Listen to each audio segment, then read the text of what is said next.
Delighted to be joined by Stefy here in Fight Week.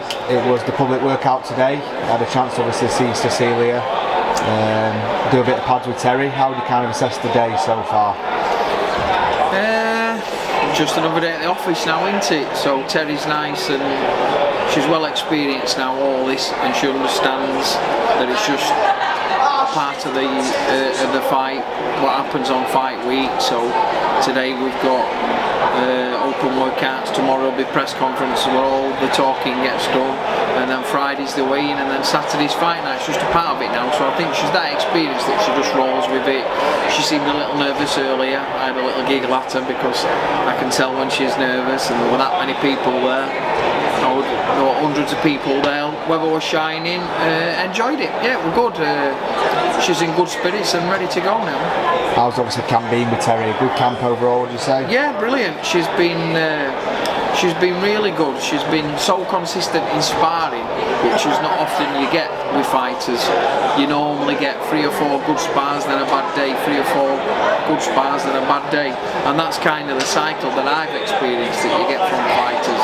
You don't get every spar that you're happy with, and you build on it. But I can honestly put my hand on my heart and tell you, over the last 5 weeks, she had 1 bad spar at the beginning of camp, and it wasn't really in camp before, just as we started sparring.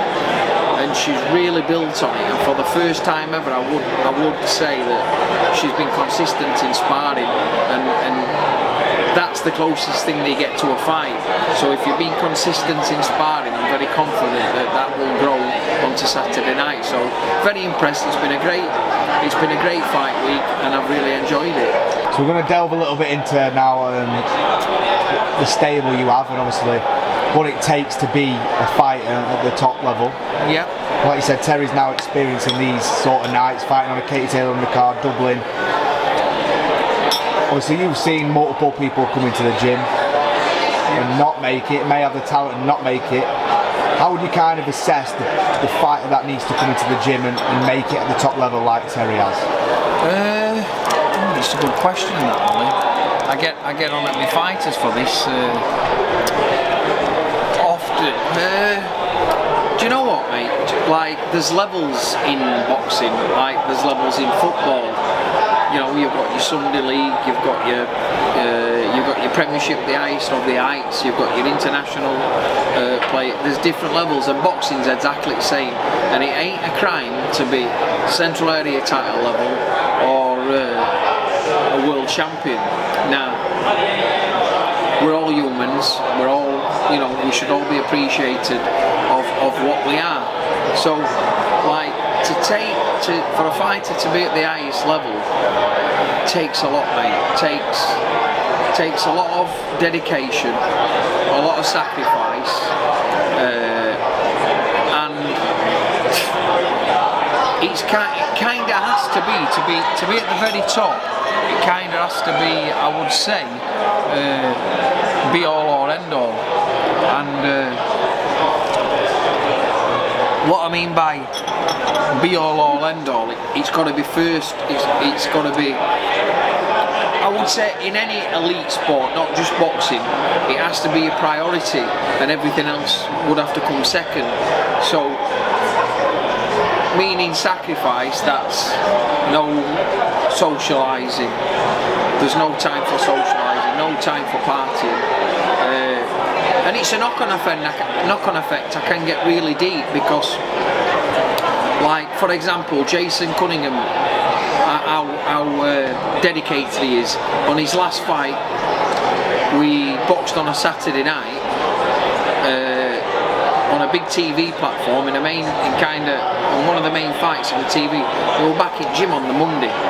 Now, I've got some fighters that, like, will train 8 weeks, beat up a journeyman, and I won't see him again till next time they get a fight day. And, like, it doesn't even, like, at one time I'd be a little bit down or a little bit, but I don't really give a monkeys anymore, because if a fighter's not in, then they're not getting your time, kind of thing. And yeah, I can get deep about it because obviously we're talking boxing, so to be an elite fighter I would say, at the very top, it takes a lot of sacrifice, and it has to be all or end all.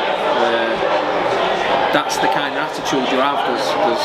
There's no room for error. There's no room for an excuse.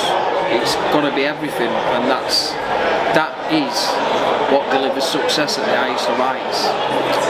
So like you said, Jason, obviously, and Terri are obviously a product of what your gym's all about: hard work, dedication. Do you think the fighters, well, some fighters in your gym are lucky to kind of have Jason and Terri to look up to and kind of take props from and think, I should be like them, I should be working just as hard as them? 1,000,000%. Like, I'm a strong believer in success breeds success. Now, going back to dedication, it's like me, when I was a fighter, I did my best. I was dedicated. For 8-10 weeks, I was dedicated. But I was one of them fighters then that I'd not go missing, then my eye go off ball, I'd be out socialising until my next fight day. So that is one of the biggest things that's bred in me that I know is wrong. Because, like, the word professional is, you have to be professional all year round. You can't be a boxer 8 weeks and then go missing for 2, and there's no professionalism in that. And it's exactly the same with a coach and my managing and even my promoting. So it's like, can you imagine Terri winning this weekend, and then I just, right guys, I'm closing gym up for a few weeks. Terri's won. I've got Conor Kelsall in a big fight, Louis Sylvester in a big fight, Lee Appleyard in a big fight, I've got Jason Cunningham in a big fight. Their success is also down to me, because I'm very dedicated, I'm very meticulous, I never switch off. I've got all these sacrifices that I mentioned that it takes, I also do that. And that is, like, I put a list on my social media, and you'll have seen it a few weeks ago, with all the champions associated with Stefy Promotions. Now that's not just like me as a coach, it's also me managing, and I'm very proud of all the champions that I've helped produce. But it took a lot of sacrifice from me. It's very rare that I get out socialising. It's, you know, I've missed on years and years of family time. I've missed, my daughters are now adults, and I've missed out on their childhood, I feel, because of my dedication. But if I didn't miss out on them, there wouldn't have been half of these champions. Through my dedication, it's passed on through them. So I get what it takes to be successful, but 1,000,000% where you say the success breeds success. So a few years ago, when we had Jamie McDonald as world champion, then we had his brother Gavin coming through, then we had Robbie Barrett, Andy Townend and Jason, Lee Appleyard, champions. You know, when you do things correct and you get that wheel, that the cycle, I've always seemed to have got champions coming and going, and yeah, we've got some good fighters coming through. Conor Kelsall, who media manager, now working with English champion. He's got a defence of his title on the 1st of July against the Southern Area champion. We've got Louis Sylvester from home, undefeated. There's going to be an announcement this week. He's fighting on 1st of July on a matchroom card for English title. So, you know, there's a lot of things happening, as well as Jason's fight in July, and Lee is hopeful of a big fight in July. So it's that wheel of success, and these young fighters should be using these as inspiration, because that's where Lee will have took inspiration. Terri, when she was a champion, looking at your likes of Gavin McDonald at gym, it's nice to have some elites so the rest aspire, but it's just disappointing when you do get some fighters that'll fight a journeyman on one of your shows and build great momentum for 8-10 weeks training camps, then I don't see them, and then they might come in a couple of months later and wondering when they're boxing again. There's no consistency to that level of fighter, and that's why they will never have any success. But we work very hard in our gym, and you know, we've got multiple champions, and I'm very proud that what we have got and what we're building, and it's exciting. Obviously, you could put that down to maybe obviously the change in generation and stuff like that, but Rihanna, we'll talk a bit about Rihanna, obviously, a very, very dedicated young lady. So do you want to quickly talk about her and obviously her dedication, because it is pretty astounding at such a young age? Yeah, Rihanna DeForo, she's only just 15 years old, and she travels over from Liverpool 2 or 3 times a week just to work with me. She's very, very talented, and she's got the potential to be a superstar, like a mega superstar. That's how good she is. But the reason why she is that good, it's how dedicated she is. She's levels above your average Joe with desire and dedication. She's got great support from her dad, who travels up and down.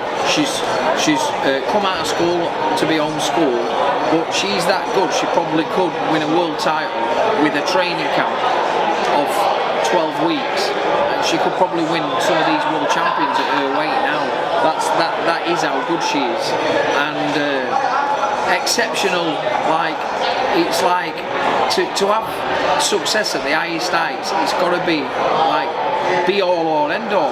That's how dedicated you've got to be, and she's 100% got that kind of dedication. When you've got a 15-year-old girl, and this is not recently, it's been a few years now, getting up early hours on a morning, travelling all the way from Liverpool to be in my gym at 9 AM 2 or 3 times a week to spend time with us, takes incredible dedication, and that's what will guide her through to being a superstar. So people should remember that name, Rihanna DeForo, because she's special and she will do special things in boxing.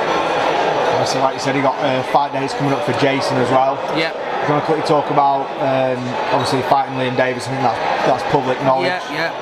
Good matchup for Jace. It's a great fight, isn't it? Very hard fight. Liam's in great form. He's young. He's a good solid champion. He's beating good fighters, and it's not going to be an easy fight, but it's one fight that I think Jason can win. Jason, take the Tete situation out of this equation, has been in the form of his life. I think he's put a few demons to bed in his last fight, and he's enjoying life. And I always say, an happy fighter is a dangerous fighter. He's committed, he's fully confident he beats Davis. It's going to be the first time that Liam fights someone as big as him as well, because Jason's got the height and the stature and a big super bantamweight.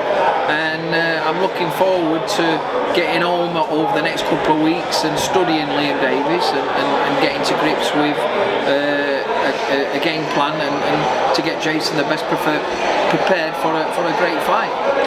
Obviously, final one. Obviously, now you're doing kind of maybe less of, obviously still managing and promoting, but you're doing more of the training and coaching. Yeah. I know we've spoke briefly about this before, but obviously it's a lot of work that you're putting in. Obviously managing, promoting shows, now training. How come you've kind of got? I know obviously Ray's gone on to do other things. Yeah.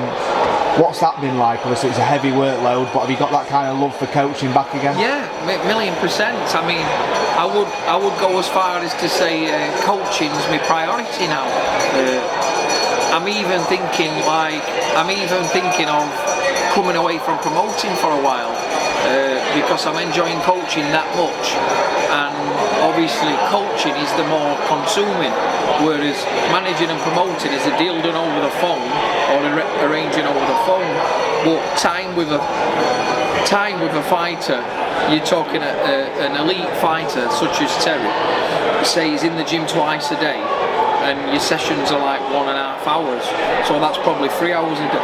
3 hours a day you're potentially with a fighter, but then you're not only that 3 hours, it's then on a night time I'm studying opponents when they've got fights, and it becomes a bit of an obsession, but it's an obsession that I'm really enjoying at the minute, and I've got goals again as a coach that I want to achieve, and I'm loving it. Like for like you say, when we touched base last time, I'd only been training Terri for the last 5 years, but now I'm hands-on with every fighter in the gym, and I'm absolutely loving it. And there's some good talent coming through, and I think we're capable of winning a lot of championships and being a big force and a big name gym in not just Yorkshire but in the whole of Britain, because you know we fly high with success, and I'm very proud of that, and we work hard, and like I say, I'm lucky to work with talented fighters. Would you say that Stefy Bull Promotions is thriving at the probably? Would you say it's thriving at with the best prospects and fighters you've ever had?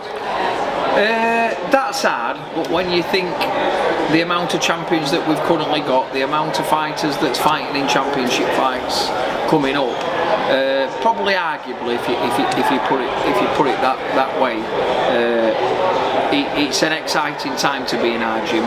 But I am open to work with other fighters as well. That's how much I have been enjoying boxing again. I am open to work with other championship fighters, because like I say, it's becoming coaching again, is becoming a priority, and it's gave me a new lease of life as a person.